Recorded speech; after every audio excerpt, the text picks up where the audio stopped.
Hey everyone, and welcome back to episode 2 of Developers Unplugged. I'm here with a very special guest, John. Cool, thanks for having me on, Harry.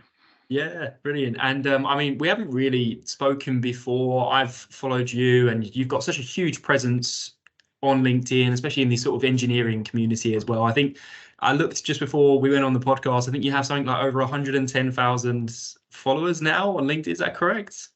Yeah, I think so. I've stopped looking, to be honest. Yeah. And away from your kind of influencing LinkedIn presence as such, you've also been in software development for, is it sort of 30 years? I'm not quite that old. No, not nearly 30. Not far off, unfortunately. 27, I think. Wow, okay, fantastic. I mean, I guess that kind of almost brings me to my first question. What got you into software development? Is it something that you knew that you wanted to do when you was like in like maybe the ages of like 10 or 11, or is it something that almost just came to you? First started playing with computers when I was about 6. First started writing code occasionally about 7 or 8, and then got quite serious about writing code about 9, 10. When I was living overseas at the time. When I was 9, my parents lived in Brazil, working out there, and my dad had taken an old ZX Spectrum out there. Well, not old; they were quite new at the time, but nowadays they seem very old. He'd taken a ZX Spectrum out, and I played a little bit with a few early computer games on there, and played out writing code. And then when I came back to the UK to boarding school, the school had a computer room and 4 or 5 BBC micros in there. Yeah, and that's when I really got serious. There's nothing to do, stuck in school on the weekend. Learn to code. I guess the kind of, because writing code now is something that's quite common, especially obviously amongst maybe younger individuals, whereas back then I think tech was so misunderstood, wasn't it? And you can probably maybe second that as well. A lot of people didn't really understand the benefits of tech. They didn't understand the benefits of writing code. Even now, of course, there's a common sort of misconception. I mean, what was everyone around you thinking when you was kind of writing code as such? Did they understand it? Did your mum and dad sort of understand exactly what you was doing? Yeah, so I was quite lucky in that respect, in that so just going back to your first question a minute. Yeah. I didn't really intend to become a software engineer. Oh, right. I had dreams in that day and age of being a pilot, maybe being a fighter pilot and flying fast jets, and I'd been on lots of planes traveling around the world. I wanted to fly planes. Nice. So I never really had that aspiration, and I didn't plan to actually do computer science until I turned 18, that's when I changed and decided to focus on career software, seeing as I could do it and I was very good at it, and it didn't involve getting in a jet and getting shot at or bombing someone, which I decided most was of the time much preferable. Yeah. So throughout that time, as I was growing up and thinking that was the direction I was going to go, I also had my dad, who was a proper engineer, should we say. He worked in the railway industry doing electrification for trains. And progressively, as I got older and further on through his career, he was dealing more and more with software. So far more of what was coming into his workplace was software. And eventually, as he moved into project management, he started managing projects that had a software element. Yeah. So I'd hear more and more about that for his work, and I'd understand it. So he then was talking to me about software, and I was getting to hear what it's like in a professional environment and how it was being used to build ticketing systems for railways and so on. So yeah, they understood it, and he supported it and was completely on board. A better position to introduce me when you do sixth form work experience to hey, here's a company doing software that we work with, rather than the RAF aren't going to lend you a jet to go and play with for work experience. It just doesn't work. Well, they might do. No, I asked. They said no. Okay, cool. And like we said earlier, you've been in software development. You've almost like kind of never looked back as such, I guess, from that moment. And you've been in software development now 27 years, coming up to 30 years. Fast approaching. Sorry about that. What kind of made you stay in software development? Because I've spoken to so many people, by the way, so many engineers, so many great engineers, and they always talk about being burnt out. It's a very demanding job at times. I think especially, obviously, it depends on the industry you're working in, right? It depends on the company. Obviously plays a major factor, but ultimately software developers have, typically quite demanding pressures from above, from everyone around them within companies. And it's typically not a job where you can just continue to go throughout your entire career and do it. What kind of things did you do to maybe help with burnout as such? To address that, I guess part of the answer to that is I haven't had a very linear career. I started off really working full time in 1998. I joined I joined the company that my dad introduced me to for my 6-month work experience, and I worked for them for a couple of years. A very traditional engineering company, and being in that very traditional engineering environment, very formal. Just as the internet was starting to get popular and there's all these .coms and exciting startups, and you're getting these dramas on TV of like 19-year-old kids raising hundreds of millions and starting Google or whatever. And so it's like, that's a completely different world to what I'm experiencing. So I'd always, for a variety of reasons as a childhood, planned to start my own business, but I kind of imagined I'd do it in my 40s. But within a year or two, I kind of got tempted and I moved off and started my own business. So I spent about 5 years doing that. So I went from a traditional engineering company to my own business that was going to do web design and development and software. Yeah. And this new internet thing that was starting to look interesting. Yeah. Did that for a little while and then pivoted slightly, got somewhat into a kind of .com travel startup. Then in 2008, 2009, as financial crisis hit, moved back a bit more and I got married and started a family into more traditional employment. Did that for a few years and then ended up contracting and a variety of other things. And then accidentally in 2012 fell far more into a management side in a startup. And then I've had a mixed career since, of partly contracting, partly doing management, and then partly doing more IC roles. So I've had a very non-linear, diverse career in different markets, doing sometimes management roles at quite senior level, sometimes senior IC level, and sometimes odd little bits of other things in different areas. So that's meant it's always been interesting. I've been in different markets. I've done finance, I've done data science and machine learning. I've been small businesses through to businesses with 100,000 staff. So that's led to a huge variety. Definitely left me very much position as a generalist, but I also like learning new things. So that's kept it kind of fresh and interesting. And I can learn new things about the different businesses, the different domains I'm in, the different technology. And so I really enjoy that. That's worked for me. You mentioned in 2012, John, that you kind of like accidentally fell into a management position. What do you mean by that? Yeah, I joined the company, like I say, for a 3-month contract just to do some JavaScript to help them get one project across the line. I could see places where they're struggling, and I just kept opening my big mouth and making suggestions. And eventually it got to the point where the COO said, "John, can you just take over and run the team?" Oh, wow. So I went from, what should have been a 3-month contract to 3.5 years there. Oh my goodness. And is that something that you enjoy now, kind of stepping away from the code and more sort of managing teams, giving suggestions, obviously problem solving, brainstorming sessions as such? Is that something that you feel that your expertise lie in, or is it just unfortunately something that you've now, because of the experience and the wealth of knowledge that you have, unfortunately is just something that is almost expected from you, is to sit in those positions? So I enjoy solving problems. I don't really mind whether those are technical problems or people problems or domain problems or how do we market this. So I just like problem solving.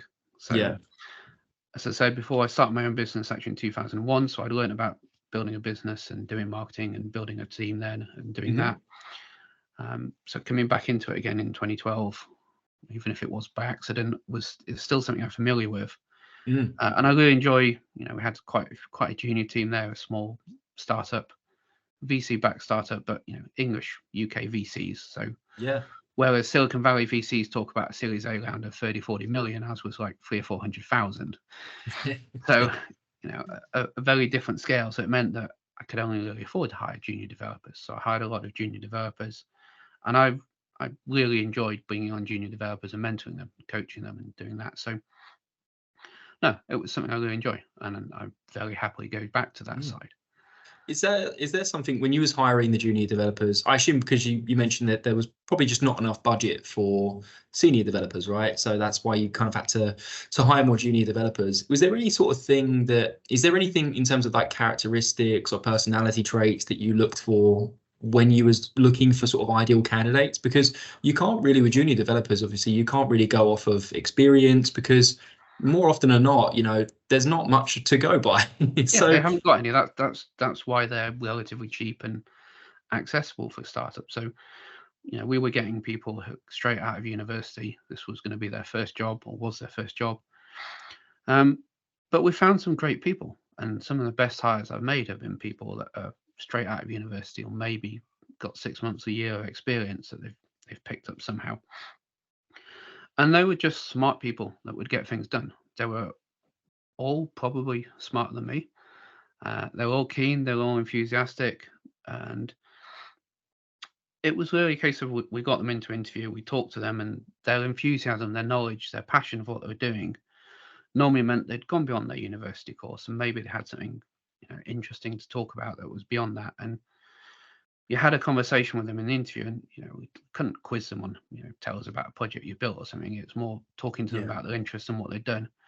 And they all stood out as their enthusiasm, their knowledge, how they'd gone deeper than maybe their course went on something. So one was a electrical engineer, and he'd learned software as a side for that because he'd started doing electrical engineering and decided that actually this kind of computer stuff that he was looking at low level in the electronic engineering side was kind of interesting, but what sat on top of it, the software. Then he taught himself a bunch of stuff and decided he wanted to do software engineering. He came into the interview and talked to us about that, and he was such enthusiasm, and the pair of us that interviewed him left thinking, he's smarter than both of us. We should hire him and we'll just chuck him at something and he'll figure it out. And he certainly did. So it went really well. Yeah, and I'm sure that you must have you must have interviewed so many junior developers in that position. And of course, it seems like you made some great hires, and there were definitely things that you looked out for, obviously in terms of maybe key attributes when it comes to junior developers. Enthusiasm, I think, being probably a key one there, and obviously maybe just having that natural ability to just want to at least solve problems, maybe not always knowing how to, but even just having the mindset to be like, right, I want to solve this problem. I need to find the answer. That's always something that obviously seems like it's quite a key common occurrence as such when it comes to hiring junior developers. But is there anything that maybe you was looking for which would maybe go the opposite way and would maybe prevent you from hiring junior developers? Is there anything that maybe they had, or is there anything that you maybe picked up on in interviews where you thought, actually, I don't think I'm going to give this person an opportunity here? Yeah, so there's one that really sticks with me. We were AI-based startup. Manchester University has a very good reputation for AI. We had a candidate who was predicted to get a first from Manchester. And we got on a phone screen with him to have a quick chat. And it was, so I see you're studying this at university. Tell me a little bit about your course. And it's like, you're doing AI, and I can't remember quite what the course was. And he said, well, yeah, AI in it. I was like, okay. Like, so can you tell me a little bit more about it? Was like, yeah, artificial intelligence in it. And they proceeded like that, as everything was just give me the course name followed by in it, in a very Mancunian accent. And I was looking for a bit more detail, like, were you passionate? Were you interested? Could you talk about this subject that you studied? You're a new graduate or soon to graduate at the time. Don't have to be an expert on it. You're not going to be the next Geoffrey Hinton, but at least, hey, this is what we did. I learned about neural networks and we studied this, and I find neural networks particularly interesting, and I built a pack propagation network for my project. Would have been interesting. Or oh yeah, we studied evolution computing. I see that that's what you've been doing for some of your stuff. I'd love to work in that area. Just some detail about what you studied and maybe how it might be relevant, and start a discussion that we could have. But just leaving us with nothing that we could have that discussion with. Do you think that there's because obviously details and thoroughly explaining things, I think is so key in every interview process. Doesn't matter what position you're going forward for, it doesn't matter what level.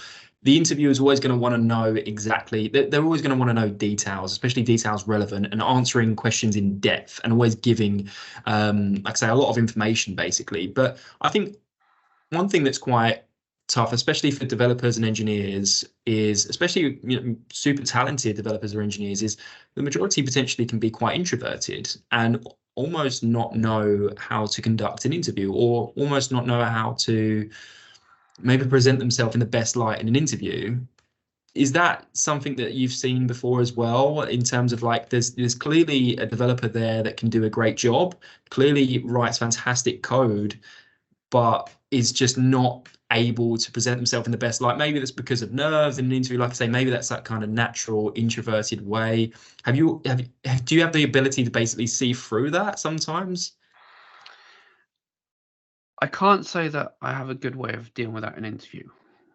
In an interview, if you're somebody I haven't met and I haven't faced and I've got no context, that conversation, that interview is where we've got to get that information. And if you can't present it and I can't ask those questions and bring it out of you, then I'm not smart enough to get past that, unfortunately. So that does put you at a disadvantage. The counterpoint to that, unfortunately, is that software development these days is a team sport.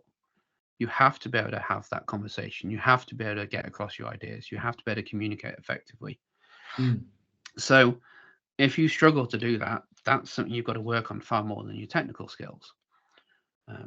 And I have seen that from another side, and I have a good friend who I've introduced to a couple of companies over the years. And many years ago, I introduced him to a company and he interviewed for them. And after the interview, which he failed, they came out and said, he appears to know a little bit about this, John, but not as much as you. And I was like, he knows, he's forgotten more than I know. He's taught me everything that I know about this. So it's exactly that situation in the interview, that he didn't interview well. He'd been the UK's leading expert on a subject for a number of years. He knew it in incredible depth. But the interview and he didn't have that rapport. And I've since seen some of his other interviews, and he doesn't come across particularly well. But to get the right environment, and he's an incredibly smart guy that's done some great work for me. Do you feel that, like, because again, like I say, it's such a common pattern. I speak to I know they're great software engineers. Like, I will know that they're a great software engineer, and I will put them forward for an interview, and they'll fail the interview, not because of the technical, but more of the fact that they just don't know how to explain exactly why it is that they are right for the position. Just very much like your friend, it's such a common thing. Do you feel that hiring managers are almost too quick to judge software developers? So I'm sure there is an element of that. The flip side, though, is also hiring managers aren't perfect. Interviewing people is a skill. And I have yet come across a company that teaches you how to interview well. And having sat on both sides of the table for hundreds of interviews, I have gone into interviews as well with hiring managers where they have no idea what they're doing. They're struggling. And actually, I've ended up leading the interview because they clearly don't know how to interview me. So I've kind of taken over and led it. Right. And it's a problem with other industries. We don't teach people how to do it. So people learn to interview from their experience as a candidate and they repeat it. They don't know why they're doing it. They don't know how they should structure it. An awful lot of hiring managers have just, I got a DSA test, so that's what I'll give other people. Yeah. Or I got asked this trick question, so that's what I should ask. So, again, when I started in the industry, there were a lot of people that asked, how many golf balls can you fit in a jumbo jet? Now, what the hell is the use of that question? It doesn't tell you anything useful. But at the time, Microsoft was a big company, and it was apparently one of their standard questions, so a load of people asked it. They didn't know what they were getting, what signal they were getting from that. They didn't know why they were asking it, but top company did it. You see the same these days with leak code and DSA tests. Google and Facebook do them, so must be good. So we end up with a lot of cargo culting in the industry. And we don't train people how to interview. We don't show people, this is how you can use a competency-based test. This is how you can ask questions. We don't teach people to look for smart answers or star answers or whichever thing you do. And we don't teach people to create a rubric to grade interview responses. We don't teach hiring managers how to ask follow-up questions. So if I say to you, have you used Kubernetes? And you say yes, that shouldn't be the end of it. It should be, okay, great. What did you use it for? And ask an open-ended question and extract some more information. But so there's a lot of room for hiring managers to improve. Yeah, that's really interesting you say that. I've never even thought of it like that, because like you mentioned, nobody really gives hiring managers training on interviews. I think almost it's almost like maybe it would like hurt people's egos slightly if they was to be given sort of training on how to conduct a proper interview. But actually, yeah, I think we'd be quite surprised to know that most hiring managers don't really know what they're looking for and really just kind of wing it throughout interview processes, which is a shame, because they refine their entire hiring process to try and attract great candidates and build a great engineering team. But actually, when it comes to actually conducting the interviews, it's something that it kind of just gets papered over almost, which is a huge problem for sure. And like you mentioned, it's an art. It's a real art to actually be able to conduct a proper interview. For sure, it's not easy, and it gets very much it gets very much the wrong impression most of the time. And obviously the candidate as well, from a candidate experience, if you've got like a great candidate that you're interviewing, but you don't know how to properly conduct an interview, chances are you're probably not going to sell the company or the position that well, and they're going to move on. So yeah, no, I think it's actually a fantastic point. And I guess through doing so many interviews, is there any tips that you could give engineers? Obviously, we said about the struggles, especially for those engineers that maybe aren't that great at presenting themselves, aren't exactly the loudest people in the room, but yet, of course, are super talented. Is there any tips that you could give to engineers, obviously going forward in interviews? I think the key is to always go in with the attitude that it's a conversation. It's a two-way conversation. Don't go in there thinking you're there to be judged and that you have to pass a bar. Go in there thinking, I'm going to meet somebody that's interesting, that I might want to work with in the future, that might want to work with me. And I've got to convince them they want to work with me. They've got to convince me that I want to work with them. And, Yeah. For both sides, the candidate and the hiring manager. And focus more on a conversation, and it's got to be a two-way exchange of information. And don't wait till the end for the last 5 minutes for, have you got any more questions? Make it that conversation. So every interview I do nowadays, if you're interviewing me and you ask a question like, I don't know, tell me about a time you've used Kubernetes, whatever, I might respond with, this is how I've used it, this is what we've used it for. So how are you using Kubernetes in your organization? Yeah. So every time I answer a question, I've answered their question and I follow it up with a follow-up question to move that conversation along and get me a bit better understanding. If I have interview questions about how do you handle difficult staff, or how do you handle conflict, my immediate follow-up to that question is, this is how I've handled it, and so is that a common problem you have? What are the issues that you're facing that makes that relevant to your organization? Yeah. And that gets you a lot of useful information, and then you're having a conversation, and you stand out more because you're not going to be working in a team, hopefully, where you've just got a manager saying, do this, do this, do this. Certainly if I'm hiring anyone, I want them to be smart. I want them preferably to be cleverer than me. And I want to say to them, we need to achieve this goal. And I want them to come back and ask questions and have a discussion. Say, okay, cool, we'll achieve that goal, but why? What are we trying to do? Yeah. Maybe there's a better way of doing it. One of the best engineers I worked with over the years used to raise red flags with the other senior managers that he was always arguing, because every time I told him to do anything or asked him to do anything, he'd tell me I was an idiot and there was a better way. But I love that, because every time we did, we had a fairly robust debate, and we normally ended up with a better solution. So sometimes I was wrong, sometimes he was wrong, but the outcome was always better because we'd had that discussion, and he wasn't just a yes man. Yeah. So have those discussions, find out if you can work with a person, and show them that you can work with them and that you're going to be engaged and interested. Yeah, and 100%. not just passive, because that makes you stand out as a candidate. Yeah, definitely. I think just be brave. I think a lot of candidates, the very common misconception is that the hiring manager, the interviewer, is way better than them. They need to just answer all of the questions, and hopefully they can go through to the next round and land the job. And like you mentioned, it doesn't go that way. It's not a one-way street conversation. It's two ways. It should be, the best interviews are always very natural, very organic, and oftentimes don't feel like interviews. They feel like conversations, just conversations that you can pull loads of information.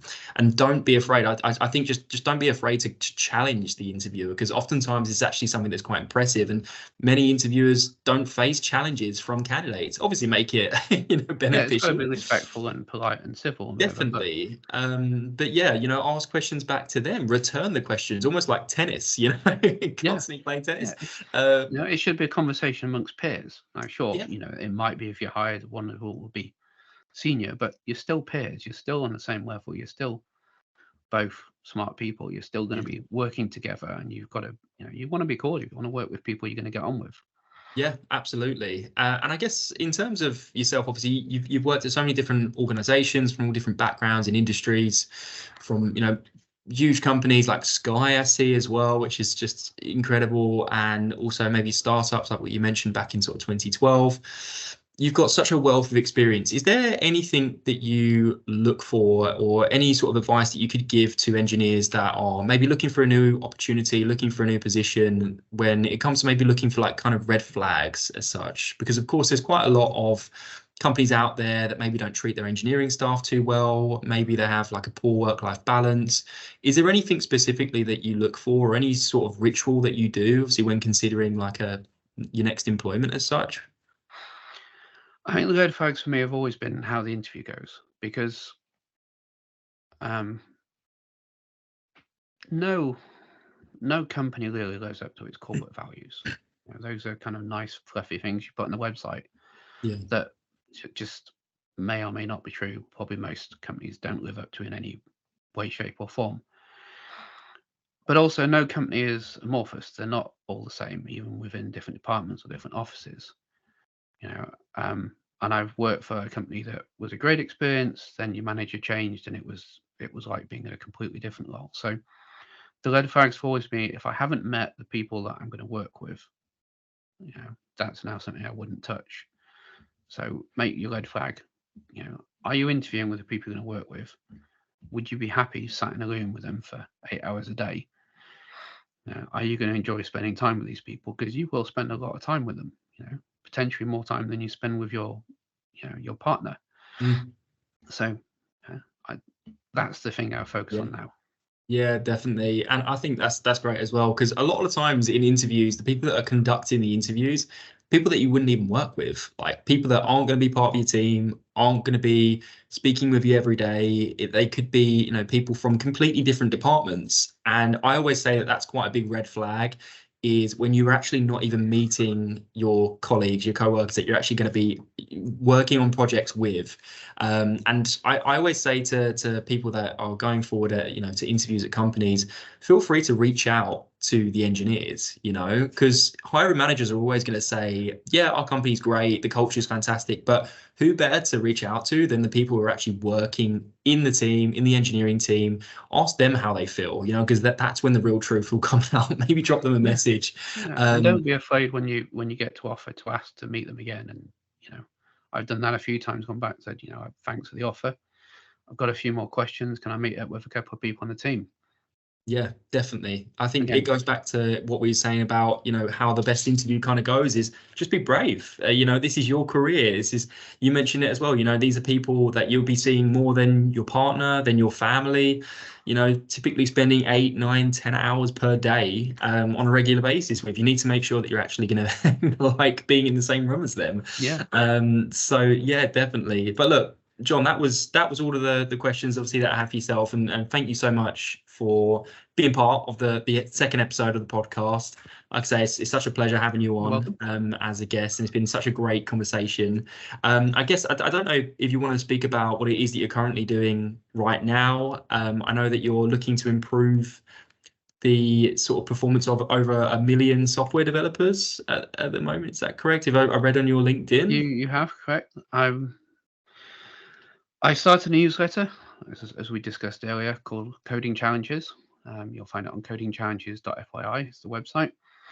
And I've set myself what seemed like a ridiculously ambitious goal of trying to reach out and help 1 million developers become better when I started that. And when I started, I thought maybe I'll get 1,000 subscribers by the end of 2023. Instead, there's over 100,000 by the end of 2023, and that million doesn't actually seem that crazy anymore. No. So the newsletter, every week I publish a coding challenge, which is not really a coding challenge. That was just a nice alliteration for the name. It's a real world project, something that you can take on and go and play and build as a way of learning how to build real software and taking yourself to the next level. So the challenges have ranged from everything from building a Git client to building Redis to building a message queue, all based around real world projects, real world systems, and giving you a deeper understanding of those. So, like I say, some of them, Redis client teaches you how to build a TCP server and build a protocol on top of that. Git client gives you a really good understanding of the internal Git, how the internals of Git work, and how you can use data structures for that. Yeah. So really core, useful stuff. That's amazing. So if anyone's interested, some wants some Yeah. real world projects to build, it's on codingchallenges.fyi. 100% go there for sure. 100%. And also connect with John on LinkedIn, because like I say, some of the posts that you do are fantastic and obviously super relevant for anyone in software development. But John, like I say, thank you so much for your time, and obviously being the second ever guest on the podcast. It's been brilliant having you on, and a real pleasure. You're welcome, Harry. Thanks for having me.